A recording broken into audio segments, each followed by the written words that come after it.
प्रधानमंत्री नरेंद्र मोदी माड़ा गांव पहुंचने वाले हैं। एक तरफ बाबा केदार और बद्रीनाथ धाम की भक्ति, तो वहीं दूसरी तरफ अब चीन को दिखाएंगे अपनी पूरी शक्ति।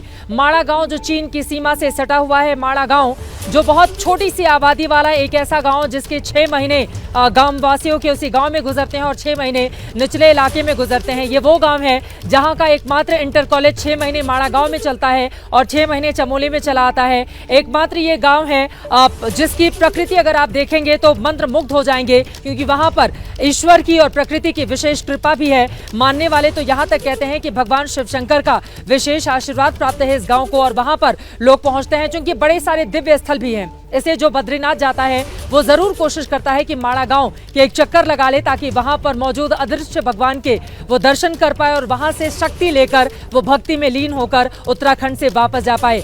लेकिन कितना अहम है प्रधानमंत्री नरेंद्र मोदी का माड़ा गांव जाना। देखिए, माड़ा सिर्फ उत्तराखंड राज्य का आखिरी जिले का ये आखिरी हिस्सा नहीं है, ये आखिरी गांव नहीं है, बल्कि चीन से सटा हुआ गांव है। और चीन को लेकर हिंदुस्तान की नीतियों में बीते कुछ समय में जो बदलाव देखने को मिला है वो अपने आप में काफी महत्वपूर्ण हो जाता है। इसी वजह से इस बारे में चर्चा करने के लिए खास मेहमान हमारे साथ जुड़े हुए हैं। उनके साथ चर्चा में हम आगे बढ़ेंगे। विकास भदौरिया भी हमारे साथ बद्रीनाथ धाम से जुड़े हुए हैं। प्रणव उपाध्याय मेरे सहयोगी जो लगातार विदेश से जुड़ी हुई हर एक खबर आप तक पहुंचाते रहे हैं, वो भी हमारे साथ स्टूडियो से जुड़ चुके हैं। इतिहासकार कपिल कुमार भी हैं और पूर्व राजनयिक दीपक बोहरा जी भी हमारे साथ जुड़ चुके हैं। लेकिन सबसे पहले विकास, आपका रुख करते हुए आपके साथ बहुत सारे लोग नजर आ रहे हैं। मुझे लग रहा है शुरुआत यहीं से कर लेते हुए प्रधानमंत्री नरेंद्र मोदी ने बद्रीनाथ धाम में पूजा अर्चना की, पूजा पाठ किया, लोगों से मुखातिब हुए, दान पत्र में वहां पर पैसे भी डाले और उसके बाद नमन करने के बाद निकल गए माड़ा गांव। उनके इस दौरे को वहां पर मौजूद लोग किस तरह से देख रहे हैं? जिन लोगों की बातचीत हुई है प्रधानमंत्री मोदी को लेकर, वो क्या सोच रखते हैं, क्या बोल रहे हैं?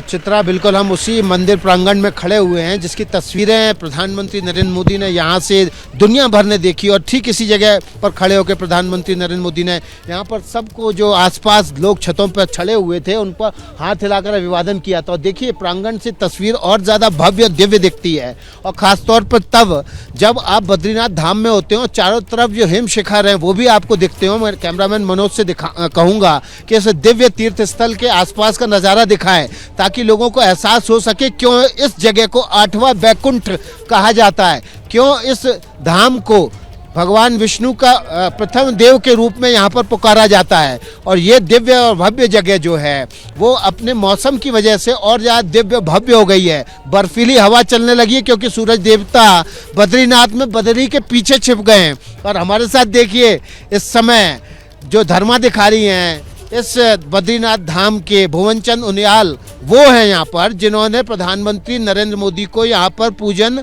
संपन्न कराया है। तो उनसे खुद बात कर लेते हैं और भुवनचंद उनियाल जी से समझ लेते हैं कि प्रधानमंत्री ने यहाँ पर जो पूजा अर्चना की वो निजी थी उनकी, या फिर उन्होंने वो पूजा अर्चना राष्ट्र को समर्पित की। ये जानना बहुत ज़रूरी है। तो भुवनचंद उनियाल जी, आपका स्वागत है एबीपी न्यूज़ में। किस तरह का पूजन प्रधानमंत्री नरेंद्र मोदी ने इस दिव्य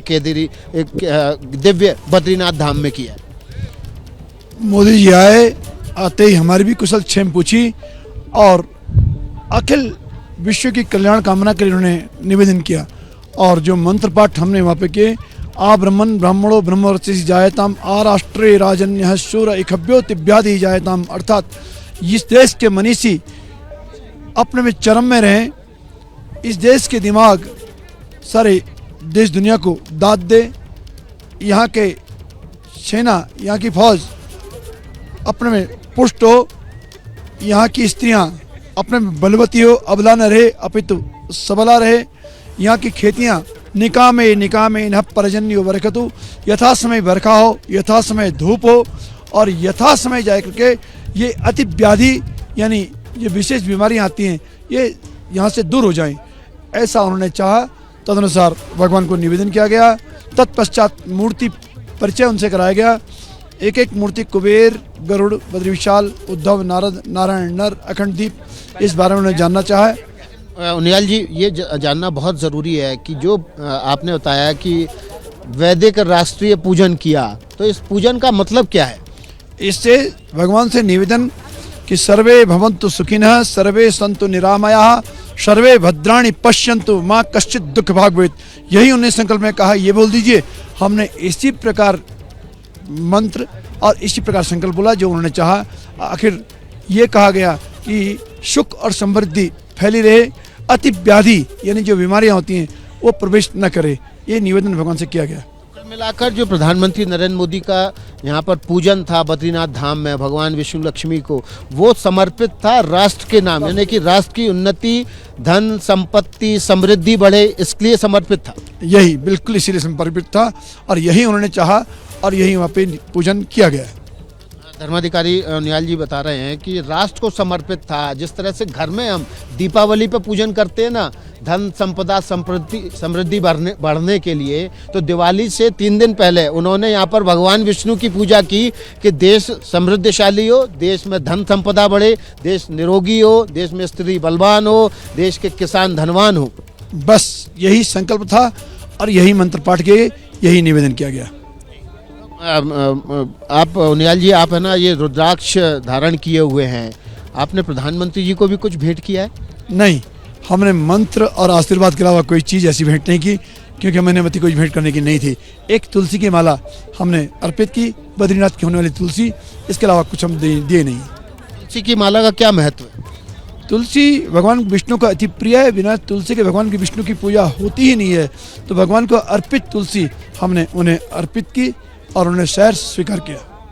बहुत धन्यवाद आपका। भुवन चंद उनियाल जी हैं जिन्होंने धर्माधिकारी हैं यहाँ पर बद्रीनाथ धाम में, उन्होंने बताया किस तरह से प्रधानमंत्री नरेंद्र मोदी जब यहाँ बद्रीनाथ धाम में आए तो भगवान विष्णु और लक्ष्मी का पूजन उन्होंने किया। तो वो उनका निजी पूजन नहीं था, वो पूजन उनका राष्ट्र को समर्पित था। उन्होंने वैदिक राष्ट्रीय मंत्रों के जरिए राष्ट्र की समृद्धि की कामना की, उन्होंने धन संपदा बढ़ने की कामना की, उन्होंने कामना की कि किसानों की फसल ज़्यादा हो, किसान धनवान हो, स्त्री बलवान हो। और इस तरह का पूजन जब कोई करता है तो निश्चित रूप से उसके लिए देश प्रथम होता है, उसके लिए राष्ट्र प्रथम होता है, उसके लिए देश का नागरिक प्रथम होता है, उसके लिए देश की संपदा प्रथम होती है, उसके लिए देश की सुरक्षा प्रथम होती है, उसके लिए देश का सम्मान प्रथम होता है। और यही भावना आज प्रधानमंत्री नरेंद्र मोदी के इस पूजन में दिखी है। और चित्रा, जैसा कि आप भी कह रहे थे, जब यहाँ केदारनाथ में पूजन कर रहे थे प्रधानमंत्री नरेंद्र मोदी की, उनकी जो भावना होगी सर्वे भवन्तु सुखिनः सर्वे सन्तु निरामया की होगी।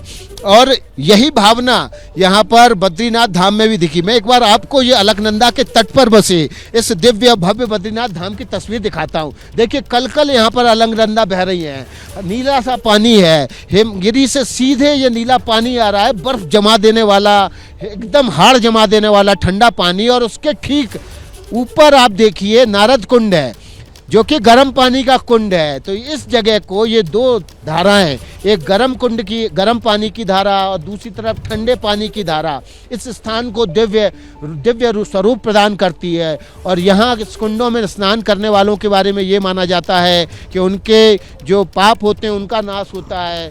और देखिए जो तमाम बीमारियां होती हैं शरीर की वो खत्म होती हैं। और प्रधानमंत्री नरेंद्र मोदी ने जब यहाँ पर आराधना की, जब भव्य दिव्य मंदिर के भीतर, तो उन्होंने भी मांगा कि जो विशेष बीमारियां आ रही हैं उनका भी सर्वनाश हो जाए।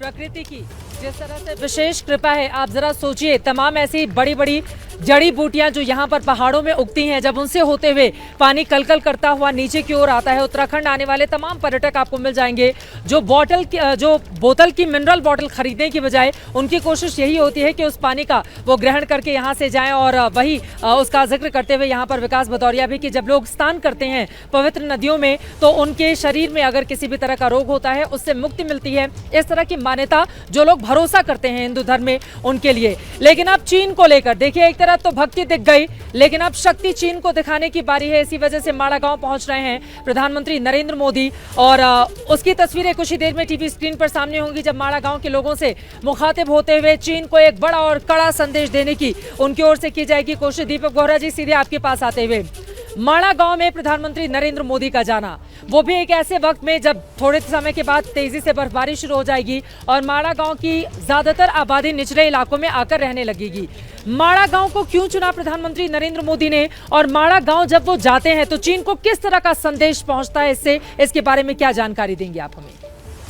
आभारी हूं आपका कि आपने मौका दिया है आपके शानदार चैनल पर भाग लेने का, और खास तौर से दो सर्वश्रेष्ठ एंकर्स हैं, एक आप हैं और एक मेरे साथ जो हमारे सहयोगी बैठे हैं। आपसे बहुत कुछ सीखने को मिलता है, तो आपका बहुत बहुत शुक्रिया।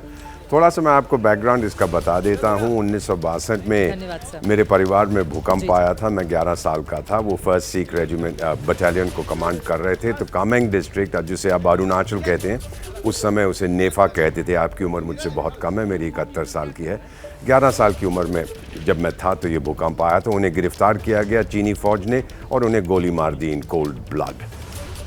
उसके बाद फिर हम लोग डरे थे, बहुत देर तक सड़कें नहीं बनाए, वहाँ पर डेवलपमेंट नहीं किया, क्योंकि फिर ऐसा ना हो कि चीनी वहाँ से घुस के आ जाएं।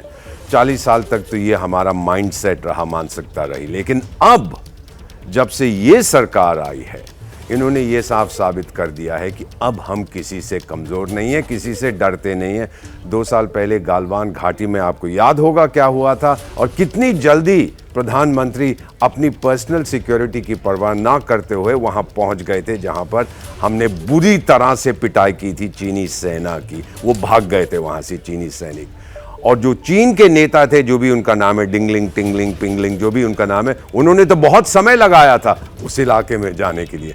अब जो पीएम साहब जा रहे हैं इस गांव में, मैं वहां गया हुआ हूं बहुत साल पहले। अब जहां ये पहुंचे हैं, जो बिल्कुल लाइन ऑफ एक्चुअल कंट्रोल पे है। जैसे ही घड़ी का काटा दोपहर 2:30 पे आए, बबीता जी का दिल सास बहू साजिश के लिए मचल जाए। और ये है इनकी बहू, पूरे दिन ऑफिस की टेंशन हो जाए गॉन जब ये करें अपना फेवरेट शो फ्री टाइम पे ऑन।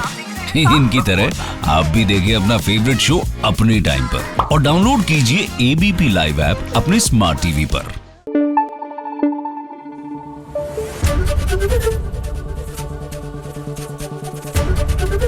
एबीपी न्यूज आपको रखे आगे।